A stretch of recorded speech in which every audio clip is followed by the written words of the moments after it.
اس آیت مبارکہ میں اللہ رب العالمین نے ازواج مطہرات کو اور پھر اس کے بعد ساری امت کی خواتین کے لیے یہ واضح بیان فرما دیا ہے کہ خواتین کا کردار، ان کا کریکٹر کس طرح سے ایک خاندان کے لیے انتہائی اہمیت کا حامل ہے۔ اللہ کے رسول صلی اللہ علیہ وسلم چونکہ مرد تھے اور اللہ کا یہ قانون ہے کہ رب العالمین نے خواتین میں نبوت کو اور رسالت کو جاری نہیں کیا، اس کی حکمت یہ ہے کہ خواتین فطری طور پر، جسمانی طور پر مردوں سے کمزور ہیں، اور جتنی سختیاں پیغمبروں نے برداشت کی ہیں وہ یہ نہیں کر سکتی تھی، لیکن اللہ تعالیٰ نے خواتین کے لیے جیسے مردوں کے لیے یہ کہہ دیا، لَقَدْ كَانَ لَكُمْ فِي رَسُولِ اللَّهِ أُسْوَةٌ حَسَنَةٌ، کہ مردوں کے لیے اللہ کے رسول صلی اللہ علیہ وسلم کی جو ذات اقدس ہے وہ اسوہ حسنہ ہے، روشن مینارہ ہے، ایک معیار ہے جس کی طرف دیکھ کر آپ نے اپنی زندگی کو بسر کرنا ہے۔ خواتین کا اب یہ اعتراض ہو سکتا تھا کہ ہم تو خواتین ہیں، اللہ نے مرد کو نبی بنایا ہے، مرد کی خواہشات اور ہیں، اس کی سوچ اور ہے، اس کا نظریہ، اس کی فکر اور ہو سکتی ہے، ایک عورت کی فزیکل اپیرنس جو ہے وہ اور ہے، مرد کی اور ہوتی ہے، تو خواتین کا ایک مرد کیسے آئیڈیل اور نمونہ ہو سکتا ہے؟ عورتیں، ان کے جذبات اور ہوتے ہیں، ان پر احکام اور لاگو ہوتے ہیں۔ عورت کو اللہ تعالیٰ نے پردے کا حکم دیا ہے، مرد تو پردہ ہی نہیں کرتا، تو یہ آئیڈیل اور نمونہ حضور کی ذات کیسے ہے؟ تو اس آیت مبارکہ میں اللہ تعالیٰ نے یہ وضاحت کر دی ہے کہ جو ازواج مطہرات ہیں، اللہ تعالیٰ نے ان کو اتنا کامل بنایا ہے کہ اگر وہ اپنی زندگی کو جینا چاہتی ہیں تو ان کی طرح جئیں۔ پھر یہ ازواج مطہرات کو بھی ان کی اہمیت واضح کر دی کہ یا نساء النبی، اے نبی کی بیویو، لستن کاحد من النساء، تم عام عورتوں کی طرح نہیں ہو، کیونکہ تمہاری طرف دیکھ کر تو خواتین نے اپنی زندگی کا لائف سٹائل تمہیں دیکھ کر اپنانا ہے، اس لیے کہہ دیا کہ لستن کاحد من النساء، اے نبی کی بیویو تم عام خواتین کی طرح نہیں ہو۔ اور پھر تقوی اختیار کرنے کی، پرہیزگاری کی بھی تلقین کر دی، تاکہ تقوی کا معیار بھی ازواج مطہرات کی طرف دیکھ کر خواتین کا وہ بلٹ ہو جائے، ان کے دل کی کیفیت وہ ہو، اعمال صالحہ کا جستجو اور لگن اور تگ و دو اس کے لیے یہ ہو۔ پھر ایک اللہ رب العالمین نے تاکید کی ہے ازواج مطہرات کو، کیونکہ وہ پاک باز حضور علیہ الصلوۃ والسلام کی بیویاں ہیں، اللہ نے امت میں سے سب میں سے چناؤ کر کے اپنے نبی کو بیویاں عطا کی ہیں۔ ایک نصیحت یہ کی ہے، فلا تخضعن بالقول، کہ کبھی بھی کسی مرد کے ساتھ نرم لہجے میں بات نہیں کرنی۔ اب یہ ازواج مطہرات کے لیے نہیں بلکہ پوری امت کی خواتین کے لیے یہ ایک ایڈوائز ہے، ایک نصیحت ہے۔ عموماً ایسا ہوتا ہے کہ خواتین بعض اوقات جو جاب کرتی ہیں، نوکریاں کرتی ہیں، ان کو اس بات پہ مجبور کیا جاتا ہے کہ آپ نے کسٹمر کی سیٹسفیکشن کے لیے کچھ ایسا لہجہ، لب و لہجہ اختیار کرنا ہے کہ جس سے وہ متنفر نہ ہو جائے، بد دل نہ ہو جائے، وہ یہ نہ ہمیں آ کے شکایت کرے کہ آپ کے عملے کو تمیز نہیں ہے، آپ نے ریسیپشن پہ جو خاتون بٹھائی ہوئی ہیں ان کو تو بات کرنے کا سلیقہ نہیں ہے، طریقہ نہیں آتا۔ حالانکہ اللہ نے یہ قرآن میں کہا ہے فلا تخضعن بالقول، کوئی ایسی لچک والی بات نہیں کرنی، فیطمع الذی فی قلبہ مرض، کسی کے دل میں کوئی تھوڑی بہت کج روی، کوئی ہر کسی مرد کا تزکیہ نہیں ہوا ہوتا، ہر کوئی مرد مسجد سے تعلق نہیں رکھتا، ہر کوئی اتنا نیکوکار نہیں ہوتا، ہر کسی کے تقوی کا وہ لیول نہیں ہوتا کہ وہ خاتون سے بات کرے اور اپنے آپ پہ ضبط رکھ لے۔ اللہ نے اس لیے کہا فیطمع الذی فی قلبہ مرض، کچھ ایسے ہوتے ہیں جو دلی مریض ہوتے ہیں، ان کے دل میں مرض ہوتا ہے، تھوڑی سی اگر خاتون لب و لہجہ کو نرم کرتی ہے تو اس کے دل کے اندر مرض آ جاتا ہے، اس کو یہ لگنے لگتا ہے کہ یہ جو ہے وہ میری طرف اٹریکٹ ہو رہی ہے۔ تو اللہ تعالیٰ نے خاص طور پہ ازواج مطہرات کو پہلے یہ تنبیہ کر دی ہے کہ آپ ان عورتوں کی طرح نہیں ہیں جو عام عورتیں ہیں، دوسرا یہ ہے کہ خاص طور پر تمام امت کی خواتین کو یہ کہہ دیا کہ آپ نے یہ کام نہیں کرنا۔ اب ہوتا کیا ہے کہ بازاروں میں خواتین جاتی ہیں اور جو چیز بیچنے والا ہوتا ہے وہ بھی بڑے نرم لہجے کے ساتھ باجی باجی کہہ کے پکار رہا ہوتا ہے، اور اس کا بھی ایک طریقہ اور سلیقہ ہوتا ہے، اگرچہ وہ سیل کرنے کے لیے کر رہا ہوتا ہے، لیکن اگر خاتون بھی اس میں سے تھوڑا سا اپنا لب و لہجہ چینج کر کے نرم رویہ رکھ لینا اس کے ساتھ، تو وہ آگے سے مسکرانا شروع ہو جاتے ہیں، ہنسنا شروع ہو جاتے ہیں، مزاح کرنا شروع ہو جاتے ہیں خواتین کے ساتھ۔ پھر خواتین کو یہ شکایت ہوتی ہے کہ ہمارے ساتھ ہراسمنٹ کے کیس ہو گئے ہیں، یہ ہو گیا وہ ہو گیا۔ اس لیے اللہ تعالیٰ نے ایک خاتون کو پروقار بنایا تاکہ وہ پروقار طریقے سے جو بھی کام کرے۔ ہاں، اس میں ممانعت نہیں ہے اتنی کہ مرد کے ساتھ وہ بالکل ہی کلام نہ کرے۔ اگر ایسا ہوتا تو اللہ تعالیٰ خواتین کو پیدا ہی نہیں کرتا، یا پھر ان کو حکم دے دیا جاتا کہ زندہ درکور کرنے والا وہی کام ٹھیک ہے کہ مرد کے وہ سامنے ہی نہ ہے۔ ایسا ہرگز نہیں ہے۔ عورت کی ایک اس کا وقار ہے، اس کا ایک جو ہے نا معاشرے کے اندر اہمیت ہے۔ وہ ماں بھی ہے، وہ بیٹی بھی ہے، وہ زوجہ بھی ہے۔ اس نے ایک نئے معاشرے کو، نئی نسل کو تشکیل دینا ہے۔ سب سے اہم اس کا کام یہ ہے۔ اس کے بغیر سوسائٹی نہیں بن سکتی، معاشرہ نہیں بن سکتا، نسل نہیں پیدا ہو سکتی، مرد پیدا ہی نہیں ہو سکتا۔ مرد نہ وہ بڑا ایک عہدیدار بن سکتا ہے جب تک عورت نہیں ہوگی۔ جب اس کو پیدا کرنے والی ہی نہیں ہوگی، وہ کیسے ایک ملک کو سنبھالے گا، ایک ریاست کو سنبھالے گا، ایک نظام کو سنبھالے گا؟ وہ کیسے ڈاکٹر اور انجینئر بنے گا جب اس کی پیدائش ہی نہیں ہوگی؟ تو اس لیے ایک خاتون کا اللہ تعالیٰ نے بڑا جو ہے نا وہ کردار رکھا ہے ایک معاشرے کے اندر۔ اب دیکھیں کہ یہ پچھلے دنوں میں ہماری سوسائٹی کا جو ماحول ہے نا، ہم یہ سمجھتے ہیں ہم بڑے چل ماحول میں جی رہے ہیں، حالانکہ ایسا نہیں ہے۔ ہم یہ سمجھتے ہیں کہ لوگ بڑے جو ہے نا ویل کوالیفائڈ ہیں اور ان کو بڑا دینداری کا پتہ ہے۔ آپ اندازہ کریں کہ یہ پچھلے دن ایک ٹی وی چینل کے اوپر ایک پروگرام چلتا ہے، اس میں مفتی صاحب بیٹھے ہیں اور خواتین اور مرد حضرات ان سے سوال کرتے ہیں۔ ایک خاتون یہ سوال کر رہی ہے، لائیو چل رہا ہے وہ پروگرام، اس کے اندر خاتون سوال کرتی ہے کہ میں شادی شدہ ہوں، میری شادی ہو چکی ہے، میرا مرد مجھے بہت راضی رکھتا ہے، میرے پر خرچ کرتا ہے اور مجھے کسی چیز کی کمی نہیں ہے، میرا اچھا خاصا گھر ہے، میرے بچے ہیں، لیکن مسئلہ یہ ہے کہ میں جہاں جاب کرتی ہوں وہاں ایک مجھے مرد پسند آ گیا، اور اب میں چاہتی ہوں کہ میں اپنے پہلے مرد سے، جس سے مجھے ایک کانٹے کی بھی تکلیف نہیں ہے، طلاق لے کے میں اس مرد سے شادی کرنا چاہتی ہوں جس کے ساتھ میں روزانہ ڈیوٹی پہ 8 گھنٹے گزارتی ہوں، مجھے وہ انتہائی پسند ہے، مجھے اس سے محبت ہو گئی ہے۔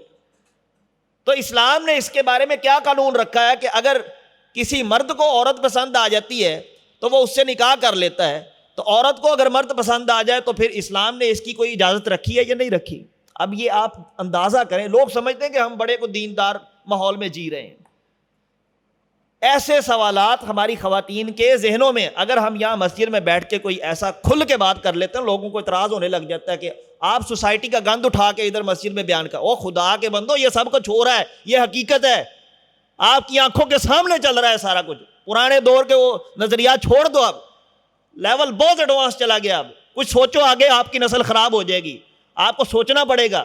آپ کی نسل کے دماغ کے اندر وہ غلاظت بھر چکی ہے جو آپ سوچ بھی نہیں سکتے، اتنی غلاظت آپ کی اولاد کے اندر، آپ کو نہیں پتا اس بات کا۔ خاص طور پہ وہ جو میں یہ ریکویسٹ کرنا چاہتا ہوں، انتہائی معزز ہے ہمارے وہ لوگ کہ جو اس مسجد کی رونق ہیں، اللہ کا شکر ادا کرتے ہیں۔ اللہ کے رسول صلی اللہ علیہ وسلم نے فرمایا بزرگوں میں برکت ہوتی ہے اس کی سفید داڑھی میں۔ اللہ رب العالمین کے سامنے جب وہ ہاتھ اٹھاتا ہے نا اپنے دونوں، تو اللہ اس کی دعا کو رد نہیں کرتے۔ اس کی وجہ یہ ہے کہ اس کی داڑھی سفید ہے، یہ حدیث مبارکہ۔ اللہ نے بڑا ہی عزت اور اکرام رکھا ہے، لیکن اس بات کو سمجھیں کہ آپ کی جو آنے والی نسل ہے اس کے نظریات اور ہیں۔ خدا کے بندو، اس بات کو سمجھ جاؤ۔ اب آپ اس دور میں نہیں جی رہے۔ اس سوال سے آپ کو اندازہ ہو جانا چاہیے کہ ایک بچی وہ سوال کر رہی ہے کہ میرا بیٹا بھی ہے، میرے گھر میں جی رہی ہوں، اچھا خاصا کھا پی رہی ہوں، لیکن میں یہ چاہتی، یہ صرف ایک مثال ہے، صرف ایک مثال۔ ایک اور سوال سن لیں، صحیح حدیث مبارکہ ہے، صحیح مسلم کی حدیث ہے۔ قیامت کے دن اللہ رب العالمین جس کے ساتھ کوئی شخص محبت کرتا ہوگا اس کے ساتھ اٹھایا جائے گا۔ حدیث ہے کہ نہیں؟ المرء مع من احبہ، قیامت کے دن اللہ جس کے ساتھ کوئی بندہ محبت کرتا ہوگا اس کے ساتھ اٹھایا جائے گا۔ مثال کے طور پہ مجھے اگر علماء کے ساتھ محبت ہے، میں علماء کی صف میں اٹھایا جاؤں گا۔ کسی کو جو ہے نا وہ کسی نیک شخص سے، صالحین سے محبت ہے، اللہ اس کو صالح لوگوں کی صف سے اٹھائیں گے۔ اب ایک خاتون نے لائیو جو ہے نا چینل پہ پروگرام چل رہا ہے، وہ کہتی ہے کہ اللہ کے پیغمبر صلی اللہ علیہ وسلم کی حدیث ہے اور محبت کا بڑا اکرام اور اللہ تعالیٰ نے قدر رکھی ہے، محبت اللہ نے خود بندے کے دل میں ڈالی ہے، ماں باپ کی محبت، ازواج کی محبت، بیوی بچوں کی محبت، اور اللہ کے رسول صلی اللہ علیہ وسلم نے فرمایا کہ جو مجھ سے محبت نہیں کرتا، ظاہر سی بات ہے کہ جو اللہ کے رسول صلی اللہ علیہ وسلم سے محبت نہیں کرتا اس کا ایمان کیسے مکمل ہو سکتا ہے، جو حضرت عمر رضی اللہ تعالیٰ عنہ کی روایت ہے، واضح ہے اس بات سے۔ اس نے سوال یہ کیا کہ میری شادی ہو چکی ہے، میں اپنے والدین کے کہنے پر شادی کر چکی ہوں، لیکن مجھے ایک شخص سے جو میرا لور تھا، جو میں جس سے محبت کرتی تھی شادی سے پہلے، مجھے ابھی بھی اس کے ساتھ بہت عقیدت ہے، کیا قیامت کے دن میں اس کے ساتھ اٹھائی جاؤں گی؟ اب آپ اس سوال کا اندازہ لگائیں، یہ ہماری بچیوں کے ذہن میں چل رہا ہے، اور ہم یہ سمجھ رہے ہیں کہ ہمارے خاندان میں بڑا اچھا ماحول ہے، دینی ماحول ہے۔ کوئی دینی ماحول نہیں، آپ کے سامنے دینی ماحول ہے، آپ کی آنکھوں کے سامنے۔ جب بچہ آپ کی آنکھوں سے اوجھل ہوتا ہے نا، کبھی اس کی خلوتوں کو جا کے چیک کریں کہ وہ کتنے کتنے بلنڈر کرتا ہے، کتنے کتنے بڑے گناہ کرتا ہے، کتنے کتنے بڑے وہ گناہ کرتا ہے۔ آپ کو نہیں پتا کہ گھروں کا ماحول کیا چل رہا ہے۔ آپ یہ سمجھتے ہیں کہ بچہ نمازی ہے، مسجد میں آ رہا ہے تو بہت اچھا ہوگا، ہم سے زیادہ نیک ہوگا، نہ، یہ بات ذہن سے نکال دیں۔ ہم نوجوان ہیں، ہمیں اس بات کا پتہ ہے، ہمارا اٹھنا بیٹھنا ان کے ساتھ ہے، آپ کا اٹھنا بیٹھنا بڑے لوگوں کے ساتھ ہے، آپ کا ذہن ان کے ساتھ میچ ہوتا ہے۔ آپ کو نہیں پتا آپ کے بچے بازاروں اور گلیوں میں جا کے جن دوستیوں کے ساتھ اٹھتے بیٹھتے ہیں، دوستوں کے ساتھ، وہ کیا باتیں ہوتی ہیں۔ آپ کی ڈسکشن پرانے دور میں اگر چلے جائیں نا تو زیادہ سے زیادہ ڈسکشن آپ کی کیا ہوگی؟ کاروبار کے حوالے سے ہوگی، بیوی بچوں کے حوالے سے ہوگی۔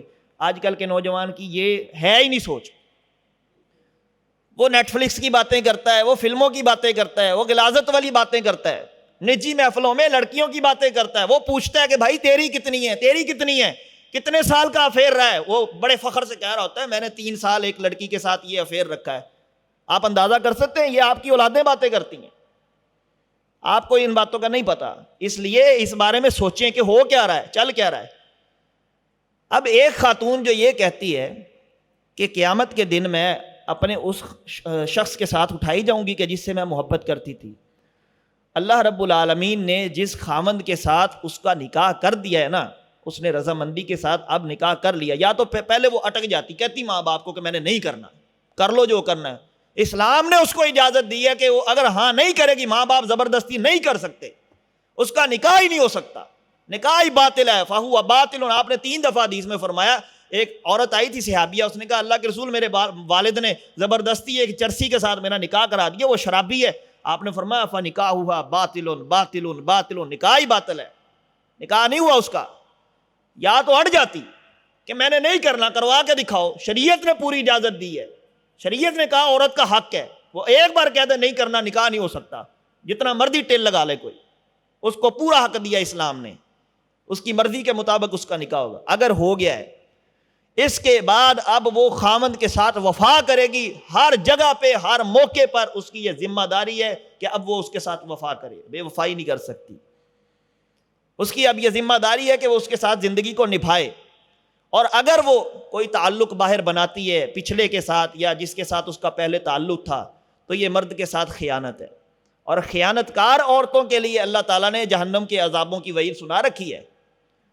وہ زانی فہی زانی ہے، وہ زانی عورت ہے جو ایسی سوچ بھی سوچتی ہے۔ دوسری یہ بات، جو خاتون یہ کہتی ہے کہ وہ شادی شدہ ہے اور اس کا گھر کا معاملہ بالکل درست چل رہا ہے، سب کچھ ٹھیک ہے، لیکن بزنس جہاں کرتی ہے، جہاں وہ جاب کرتی ہے، وہاں ایک لڑکا پسند آ گیا ہے تو اس کے ساتھ نکاح کرنا چاہتی ہے، سب سے پہلی بات تو یہ پھر اس نے خیانت کر دی اپنے خامند کے ساتھ۔ دوسری بات یہ ہے کہ کیا اس بات کی دلیل ہے کہ جس طرح وہ پرسکون اس گھر میں رہ رہی ہے، اگلے گھر میں جا کے اس کو وہ سکون ملے گا؟ کیا دلیل ہے اس بات کی؟ ہو سکتا ہے آگے سے جا کے جو اس کا دوسرا خامند ہو وہ اس کو گھر میں خوشیاں نصیب نہ کر سکے، خوشیاں نہ دے سکے، اس کے ساتھ لڑائی جھگڑا ہو جائے، نہ ادھر کی نہ ادھر کی، نہ اس گھر میں بس سکے گی نہ اس گھر میں بس سکے گی۔ پھر اس کے بعد تیسری بات یہ ہے کہ اگر کسی خاتون کو یہ دل میں خواہش آ رہی ہے، اس کا مطلب یہ ہے کہ وہ ان لمیٹڈ ہے خواہش اس کی۔ اگر کل اس کے ساتھ ہے نا تو پرسوں اس کا کسی اور کے ساتھ چکر ہوگا، پھر اس سے طلاق لے کے اس کے پاس جائے گی، پھر اس سے بھی طلاق لے گی کسی اور کے پاس جائے گی، یہ ان لمیٹڈ ہے، اس کو پھر مرض ہے، ہر چیز اس کو گھر میں میسر ہے، لیکن اس کے باوجود وہ اللہ کا شکر نہیں ادا کر رہی، اور وہ دوسری تیسری شادی کے لیے یا یہاں سے رشتہ توڑوا کے کسی اور کے پاس جانا چاہتی ہے۔ تو آپ اس پہ ذرا غور کریں کہ یہ سوچیں ہمارے معاشرے میں کیوں آ رہی ہیں. یہ وہ غلاظتیں ہیں کہ جو ہماری اولادوں کے اندر، ہمارے گھروں میں، ہمارے گھر کی دیواریں پھلانگ کر اندر آ گئی ہے یہ غلاظت. اللہ تعالیٰ ہمیں اس سے محفوظ فرمائے. اب اللہ کے رسول صلی اللہ علیہ وسلم خواتین سے، آپ نے جیسا کہ سیرت میں پڑھا بھی ہوگا اور سنا بھی ہوگا کہ آپ علیہ الصلوۃ والسلام خواتین سے بیعت لیا کرتے تھے. عورتوں کا اللہ تعالیٰ نے اسلام میں بڑا مقام رکھا ہے. خواتین اکٹھی ہو کے آپ علیہ الصلوۃ والسلام کے پاس آئیں. کہ اللہ کے رسول قرآن مجید جب بھی بات کرتا ہے کہتا ہے واقیموا الصلاۃ، نماز قائم کرو، تو اس میں صیغہ مردوں کا ہوتا ہے. جب جنت کا تذکرہ ہوتا ہے تو مردوں کی بات ہو رہی ہوتی ہے.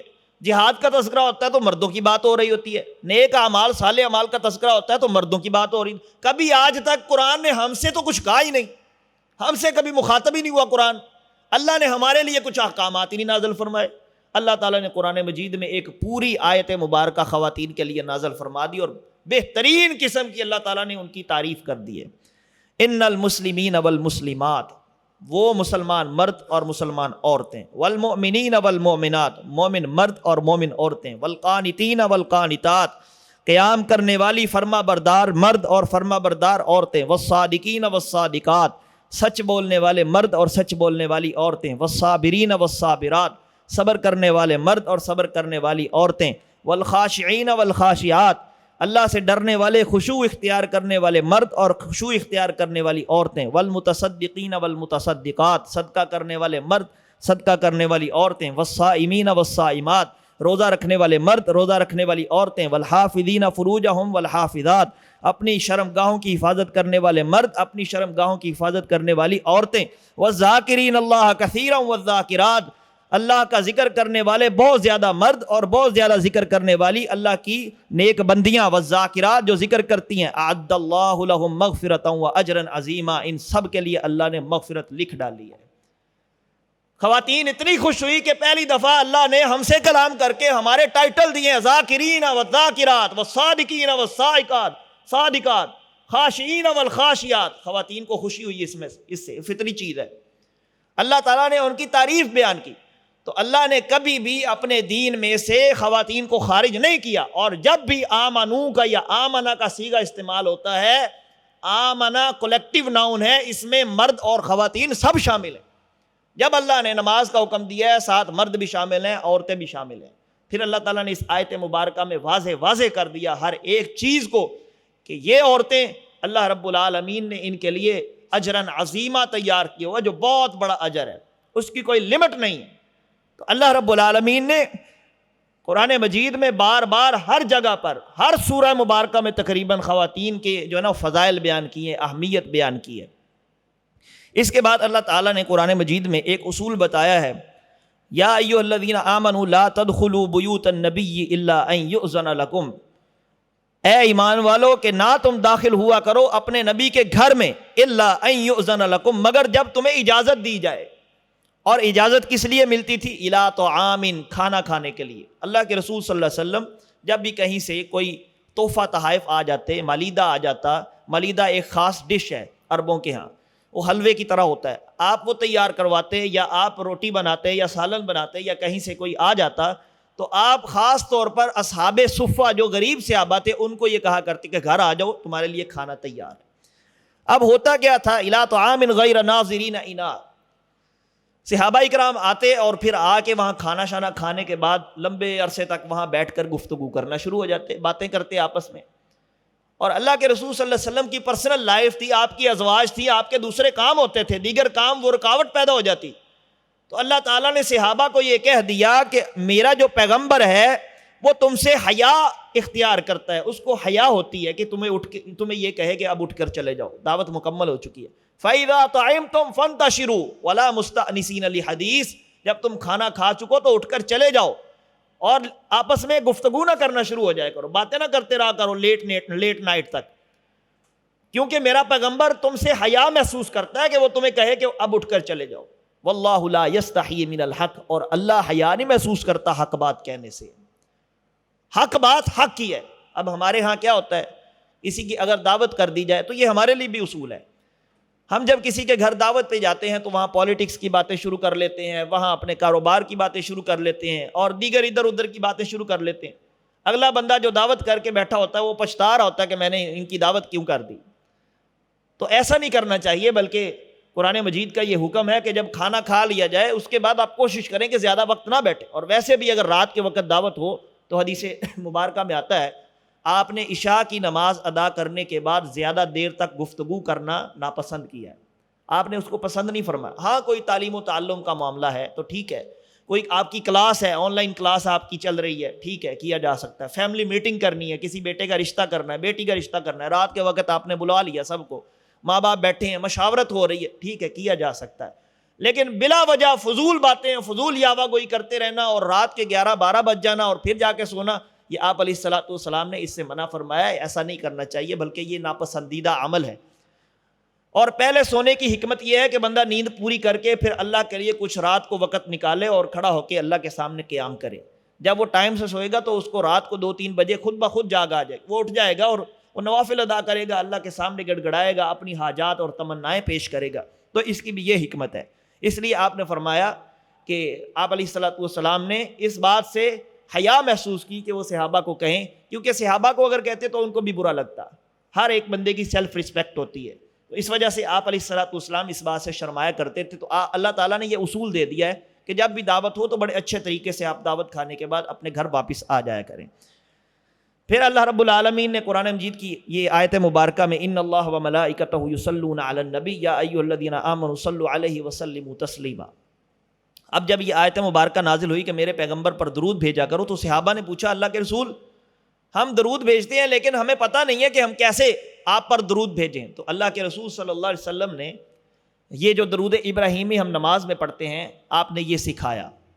اس کو صحابہ اکرام رضوان اللہ علیہم اجمعین کو پڑھنے کی زیادہ سے زیادہ تاکید کی گئی. اور صلی اللہ علیہ وسلم جب بھی آپ علیہ الصلوۃ والسلام کا نام آئے تو تب یہ لازمی کہنا چاہیے، کیونکہ اللہ کے فرشتے جو ہیں اس کو شقیوں میں لکھ لیتے ہیں، یعنی وہ بدبختوں میں شمار ہو جاتا ہے وہ، جیسا کہ حضرت جبریل علیہ الصلوۃ والسلام کی حدیث مبارکہ جو آپ نے ممبر پر قدم رکھے اختصاراً عرض کر رہا ہوں.